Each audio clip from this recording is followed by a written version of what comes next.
Nirmara Kenyam Canadian content barwani lingua semeka Nur Online TV channel anda mandune shan kwasnya gorjan obana rajme banda nyakel tega jow mu gorno banyuaka ya kejan larame panan dan ni nya joket sister J tega jow mi bej mishalat ka jow mani gorjan o de jaling kata danan shelat kejan Lloyd dan long jese long gatin kono lat karodian ray doaran ngai kona gwano wudu shal kame kirma yadit naka nuare me bej long gorjano biya joda biya jaling kajalera me chana jaling kel bu kon kula ray ka kore yo me chana mandan la chana jaling gwa ane liang neja ngai je we chete re ka pet bogo an changa kwa la unta la bala ta ka men ne ka lai video badan message da gorno bala ri yen ga nuara chi mar mal wat kon char Shara gudun ga nuhara ne shi kuma shi mari kuma salfa ke shi kuma kuma ku ye jaka biya to kana gole jaka ye ka biya to kana gole shi mari go ye di mo me shi aludo yen biya ne de kon jingne yende indi to ngoda na ka shi mari kun jelen kel ga kuma wuda metalon mi ala salfa ke shi mari ka yen biya ne kun to biya ka lo jewne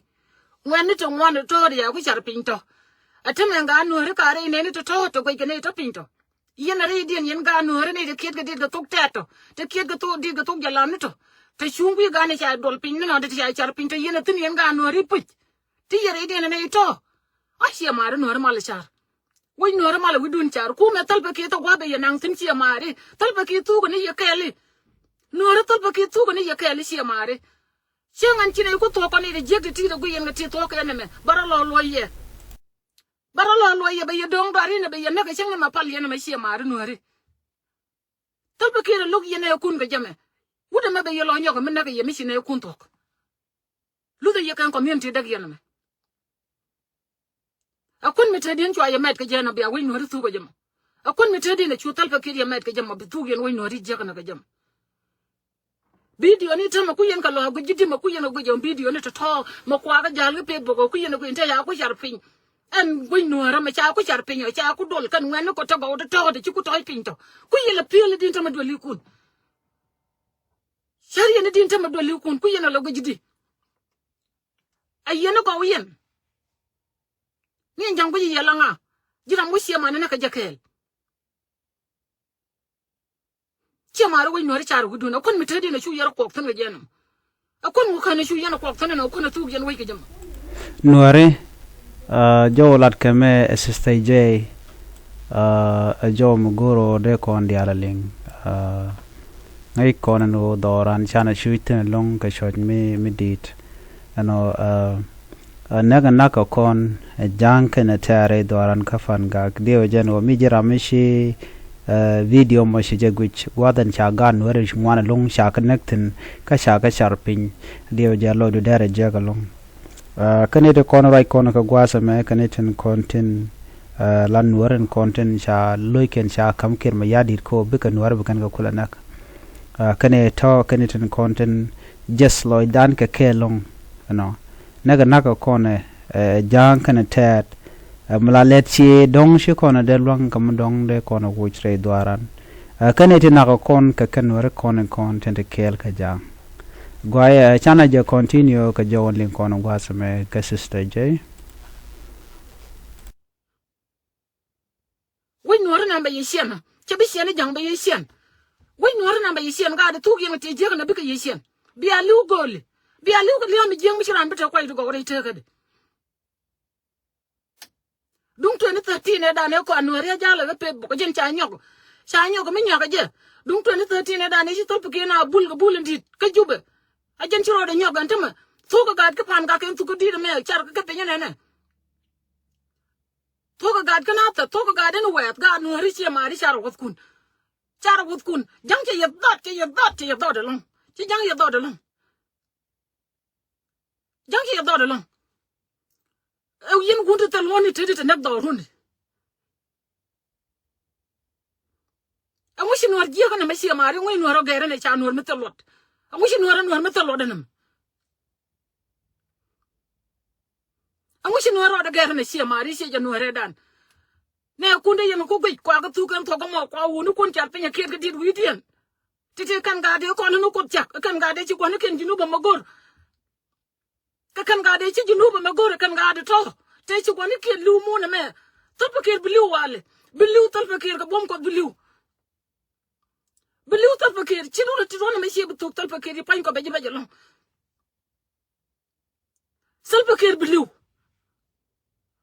rona maga bom ko ci bu tok mun jinu ma me ci ko ne di ala te tal fa ci bitek Chinga maliadu mo useless biliw ajun gun mi jong to lo long tal pakir ajun gun ku ngak long gun mi yong ko mi ku ngak long tal pakir ajun jok tal pakir wen wara tuki bu ngolo lel tan jinu ko radu man do lat ke jinu ko radu le mu man tuki ne ke jabu ngolo lat ke jinu jira ma ko ni wi koko Rinyu ko dial ka woni ci tu le an wala ngule diraro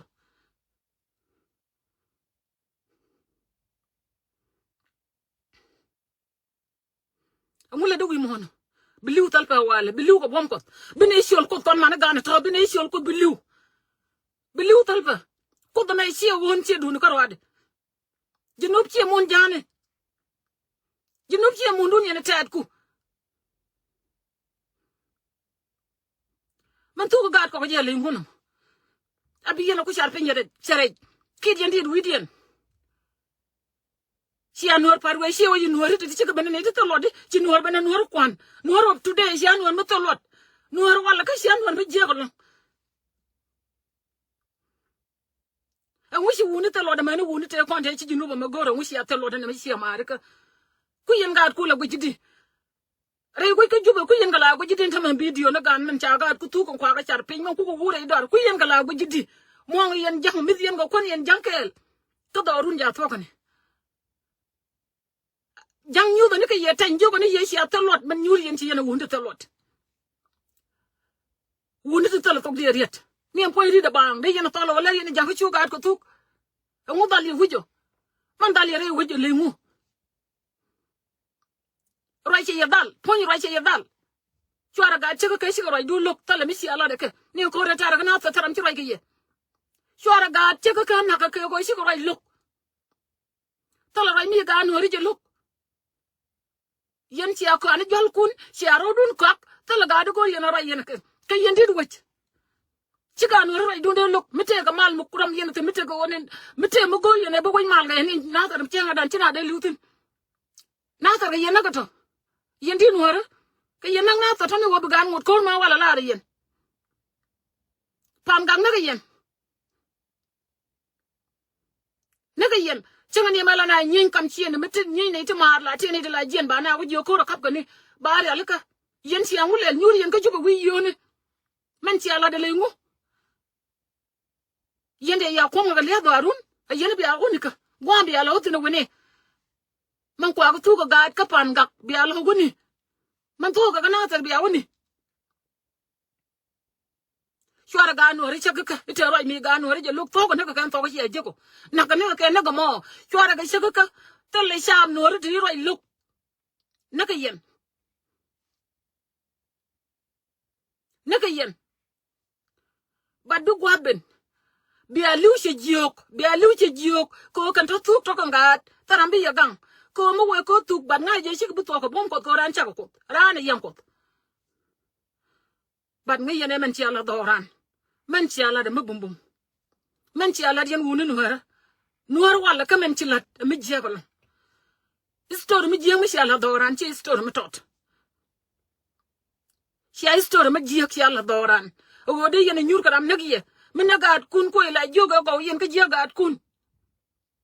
de ran ye jogo pan kun ka jegat kun kale ya wade kan ga da ko to ya char pin tam mu ko yana ngom ni ken yendi ala tam ku yen ko go yen to kujuba da ran tel wada tin da ran tel yam tin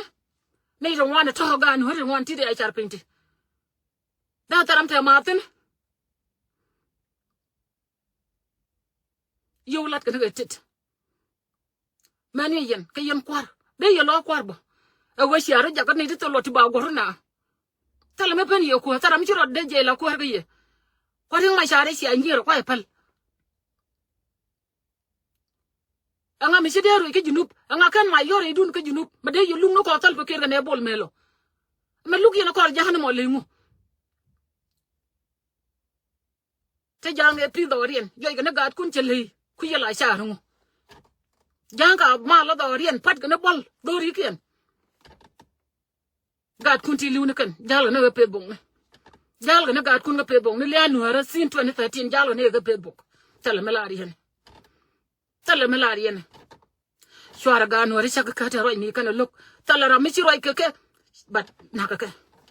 Kut chak dien beliej. Kut chak dien beliej. Ni di tishem chine ga binna kamai bukot kanang nei. Bol mele me kan kan tu ne tal ke bukot kanang nei. Bukot kanang nei. Na me cha too much. Cha too much ndung dung.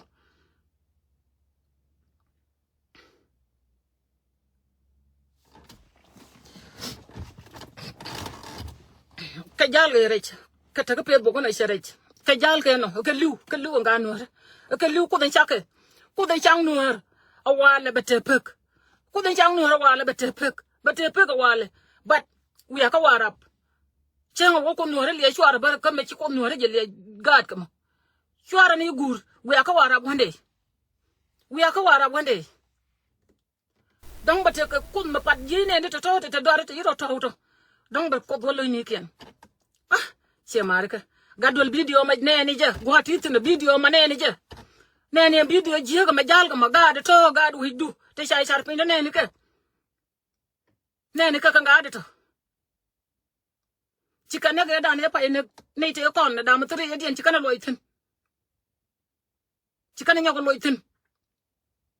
Ngang ye ne ka gad ko. Gadol ne ni video mo. Video ga ne to sha ne go. Laba ka gweje. Laba ka gweje. Yen ga di alanta do tut gweje kan video nta.